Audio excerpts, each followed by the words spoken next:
네, 이번에는 논술 시험과 지식 활용 능력에 관한 얘기를 한번 해보도록 하겠습니다. 이전에 제 다른 강의에서 논술 시험이 예전에는 지식을 암기하는 시대였다면 이제는 지식을 활용하는 시대이기 때문에 이 지식의 활용 능력을 평가할 수 있는 시험이 뭐다? 논술 시험이다 라고 얘기를 한 바 있는데요. 이를 좀 더 구체적으로 대학이라는 이 교육기관과 논술시험이 어떤 연결고리를 띠고 있는지 한번 좀 더 구체적으로 살펴보도록 하겠습니다. 여러분들이 지금 이 그림을 보고 있을 텐데요.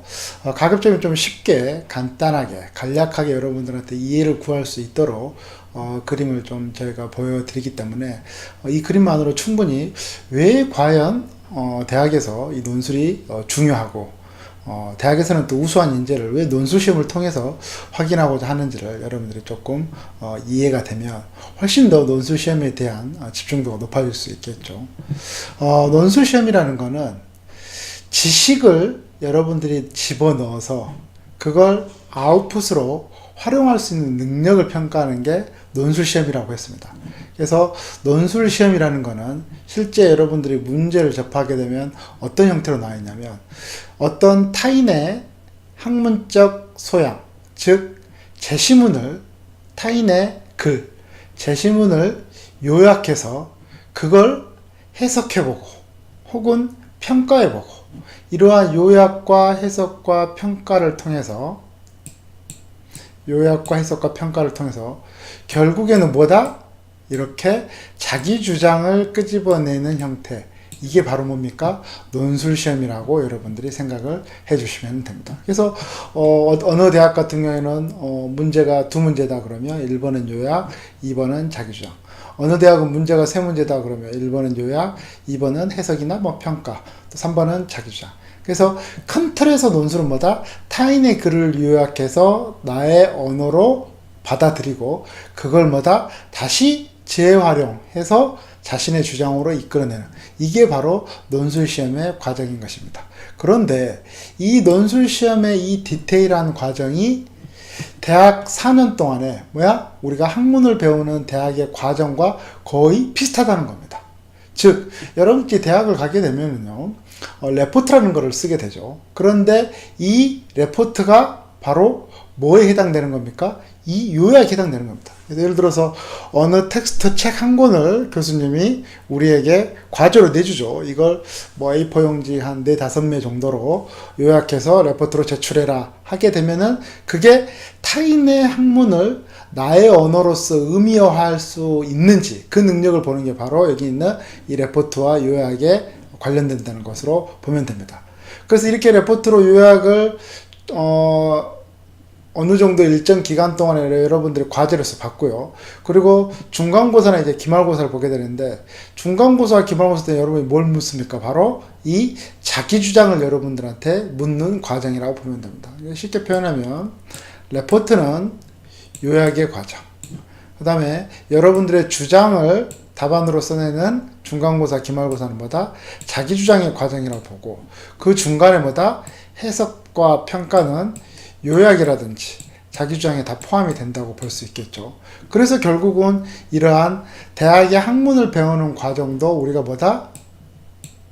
이러한 논술시험의 과정과 거의 유사한 형태를 띠고 있다는 것입니다. 즉 다시 말씀드리면 논술시험이 봤는데 우수한 논술 성적이 우수한 수험생을 갖다 접하게 되면 대학에서는 뭐다? 이러한 학문의 과정도 잘할 가능성이 크겠구나 라고 이를 갖다 뭐다? 나름대로 동일시화하고 있다는 겁니다. 이렇게 논술시험과 대학의 과정을 동일시하고 있다는 거죠.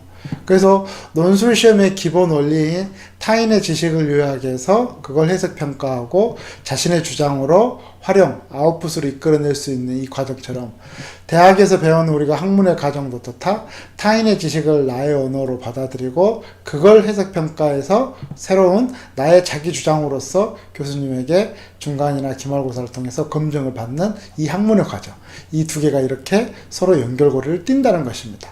사실상 논술시험이 뭐다? 대학에서 학문을 배우는 1학년부터 4학년, 4년간의 과정을 축약시킨 형태의 표본이라고 볼 수가 있습니다.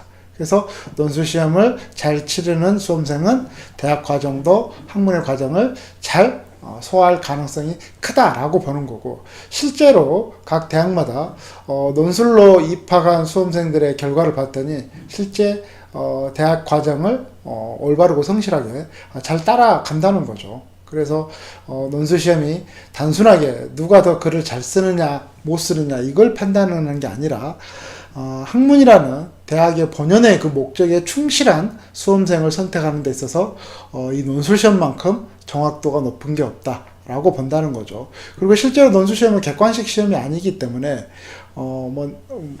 과도한 사교육을 한다거나 아니면은 뭐 어느 특정 걸 암기를 한다거나 이렇게 해서 잘 나올 수 있는 시험의 성격이 아니거든요. 그래서 평상시 켜켜이 쌓인 나름대로 타인의 글을 이해하고 시사를 통해서 자신의 주장을 잘 정립시킨 그러한 인재를 뽑기 위한 시험으로서는 이보다 더 적절한 시험은 없다라고 판단하는 겁니다.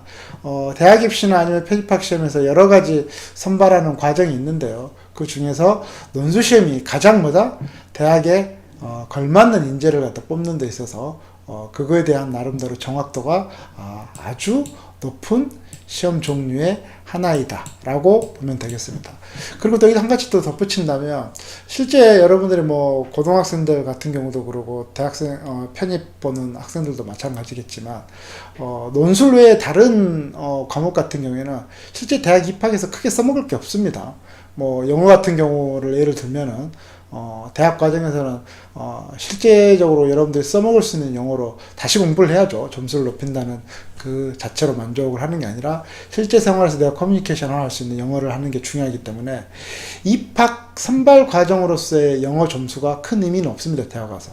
그런데 논술시험은 입학하기 전에 여러분들이 잘 배워놓게 되면, 우리 인문사회가 문과 계열은 어떻습니까? 대학 과정이 이 레포트나 중간고사, 기말고사 이 모든 과정이 이제 논술형으로 여러분들이 작성을 해야 되기 때문에 입시 때 준비했던 이 논술시험 자체가 그대로 대학 과정에서 여러분들이 써먹을 수 있는 형태의 주요한 포인트가 될 수 있다. 이렇게도 볼 수 있을 것 같습니다. 그래서 이 논술시험을 통해서 현대사회 학문이 지향하고자 하는 굉장히 중요한 지식의 활용 능력을 제대로 평가할 수 있는, 이 활용 능력을 제대로 평가할 수 있는 시험이 바로 논술시험이다 라고 여러분들이 이해를 해 주시면 되겠습니다. 그리고 특히 이 지식이 들어가는 인풋, 그 다음에 이 활용을 통해서 아웃풋을 하는 데 있어서 굉장히 이 중간에 중요한 역할을 하는 게 바로 뭐가 있냐면, 제가 여기다 쓰진 않았지만 바로 뭐냐면 시사가 되겠습니다. 시사. 그래서 학문이라는 게 전문적 지식으로 끝나는 게 아니라 현대사회에서는 정치, 경제, 사회문화, 과학, 기타 모든 분야가 이렇게 어우러져서 시사적인 나름대로 상식 수준의 이 시사가 풍부했을 때 타인의 지식을 활용하는 데 있어서의 도구로 굉장히 잘 쓰일 수 있다는 거, 이것도 여러분들 좀 한번 체크를 하고 넘어가 주시면 되겠습니다. 이번 강의는 여기까지입니다.